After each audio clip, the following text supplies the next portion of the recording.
اور اسی نے تمہارے لیے رات اور دن اور سورج اور چاند کو کام میں لگایا، اور اسی کے حکم سے ستارے بھی کام میں لگے ہوئے ہیں۔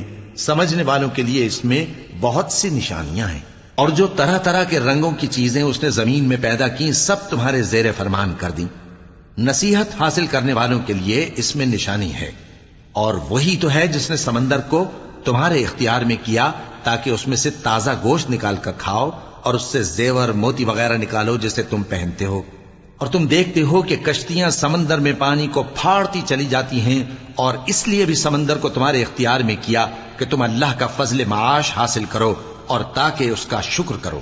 اور اسی نے زمین پر پہاڑ بنا کر رکھ دیے کہ تم کو لے کر کہیں ڈولنے نہ لگے، اور ندیاں اور رستے بنا دیے تاکہ ایک مقام سے دوسرے مقام تک آسانی سے جا سکو، اور رستوں میں نشانات بنا دیے، اور لوگ ستاروں سے بھی رستے معلوم کرتے ہیں